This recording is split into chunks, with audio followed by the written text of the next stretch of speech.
corporate India doing? Will we see salary hikes this year? Will it be negligible?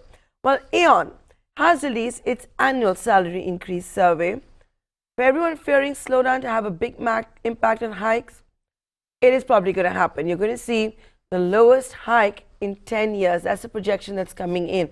We're talking about an average 9.1% hike that is likely in corporate India, according to Aon's estimates. The only good news, perhaps, is that India seems to be outperforming the rest of the APAC nations. So what sectors are doing well?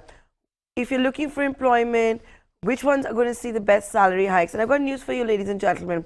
The best hike is not going to be by the old economy folks. It's going to be from the new economy. It's going to be from the e-commerce sector.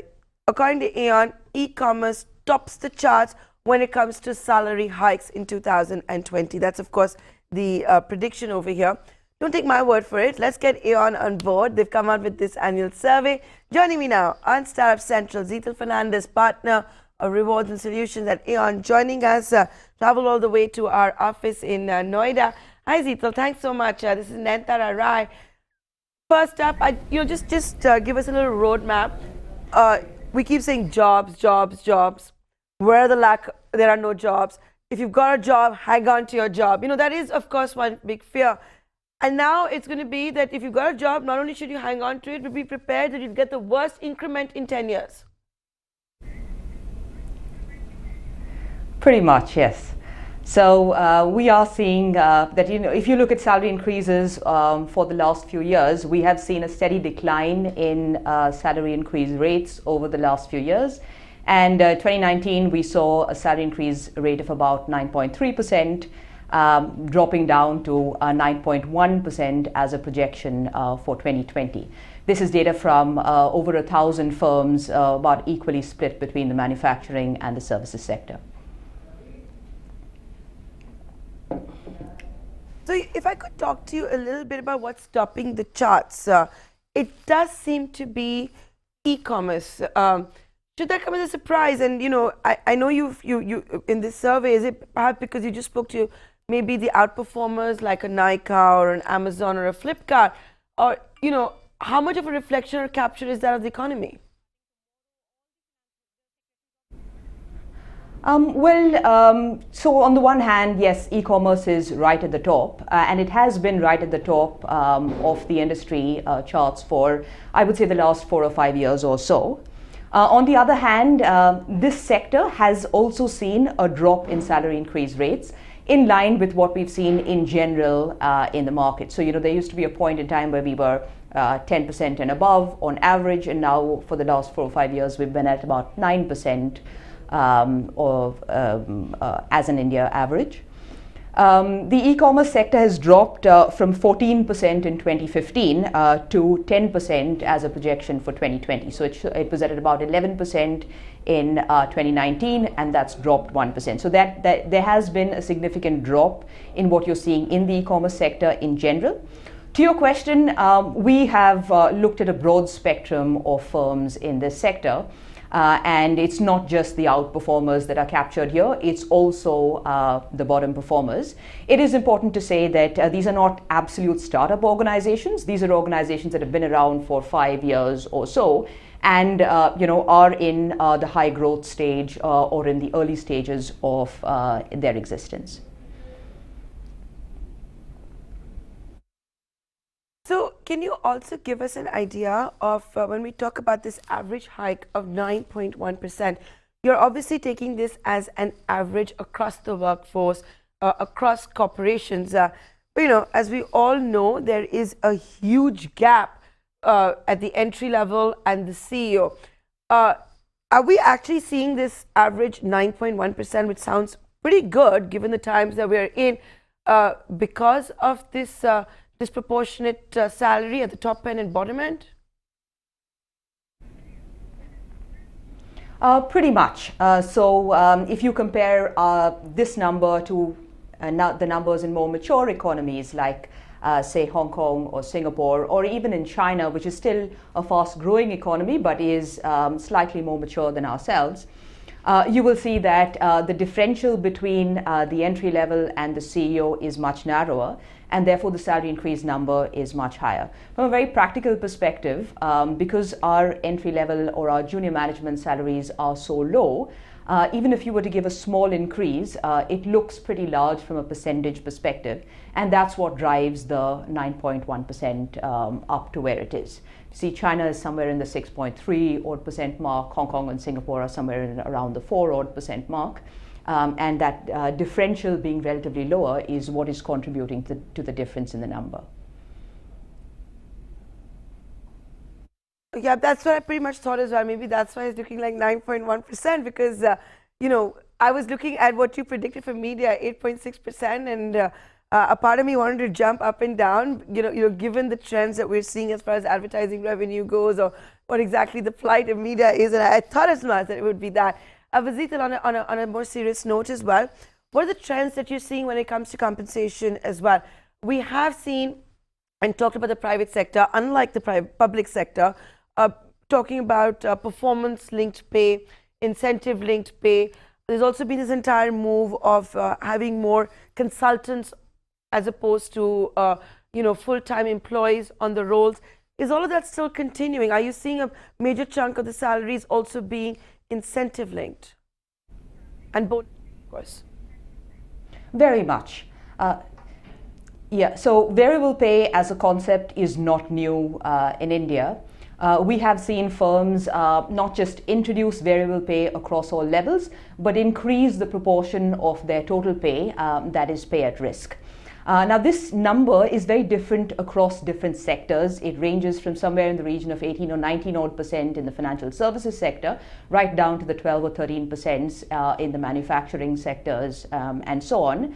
But that number as a whole has increased from about 14.5 or 14.7% to about 15.2% between last year and this year, between 2018 and 2019. Respectively. So more and more pay is pay at risk. In addition to variable pay being offered and top performers being paid much more variable pay than others, the interesting thing that we see in India is that even salary increase rates are different by performance. So a high performer could get as much as 1.75 times the increase of an average or a meets expectations performer across the 1,000 odd firms that we surveyed in the salary increase survey this year.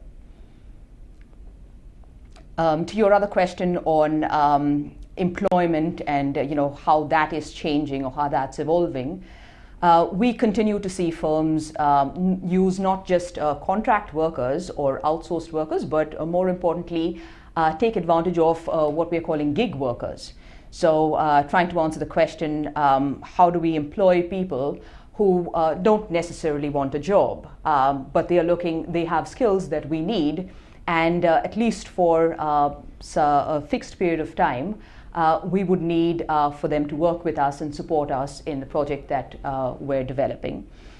We continue to see innovative, not just pay practices there, but also incentive practices being adopted by some of these firms.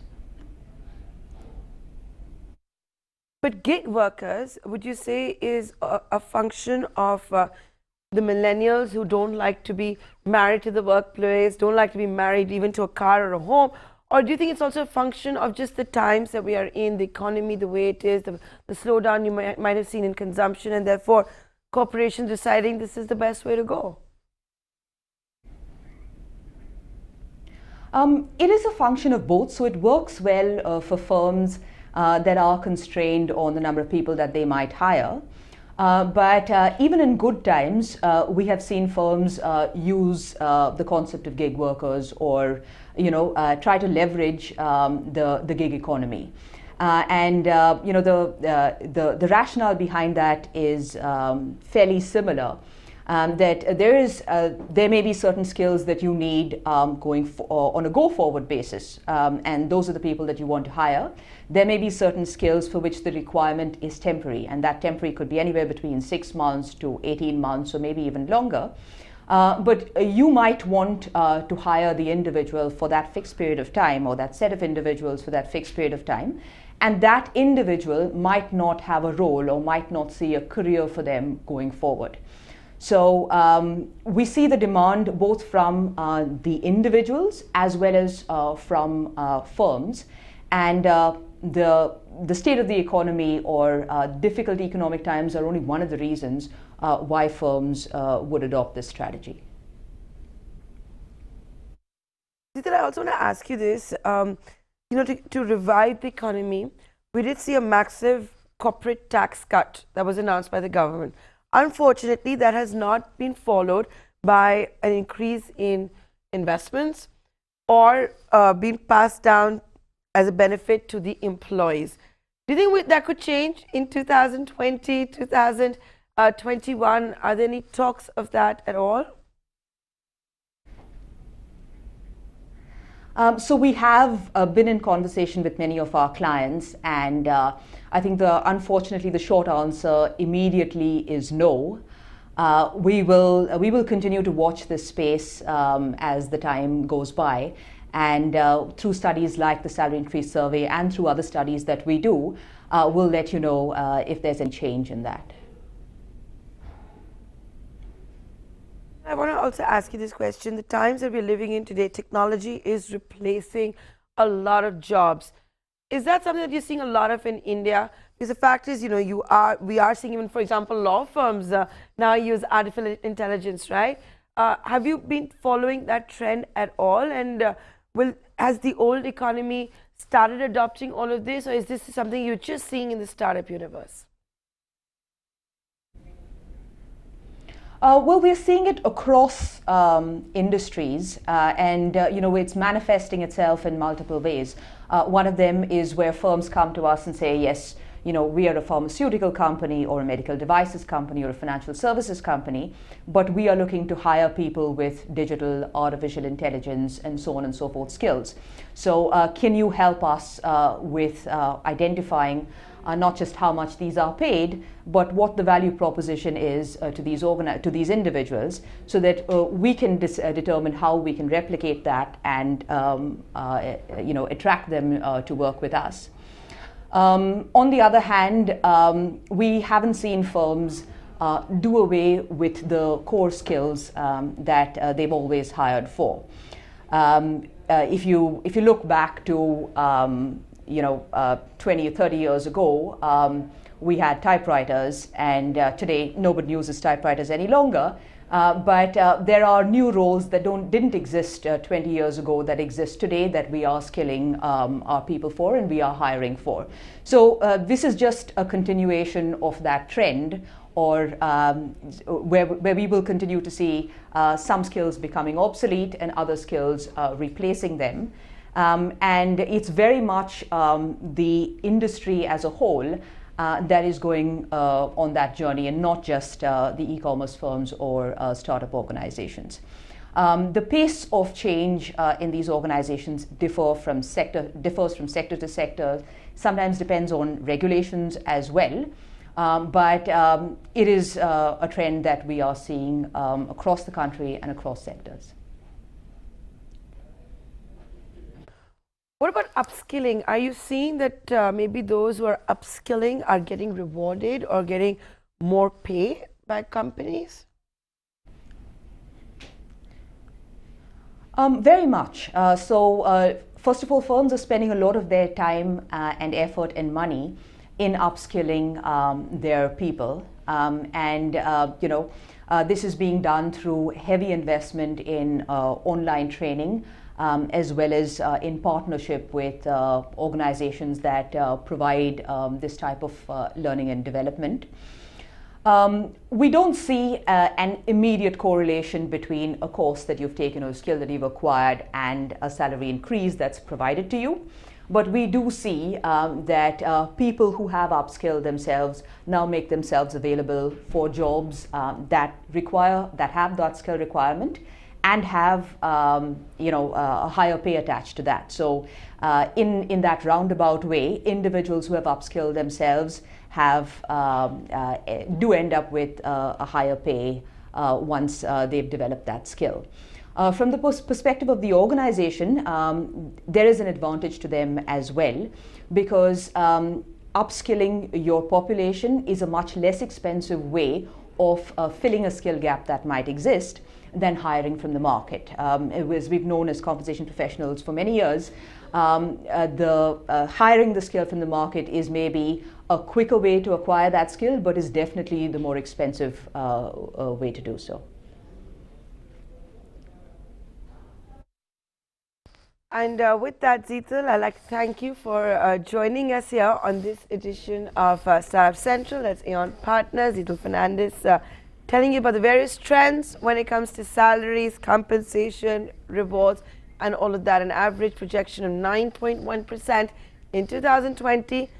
Does it sound too good to be on paper? Yes, it does, and it is too good, and that's because of the disproportionate pay as well between the entry level and senior management.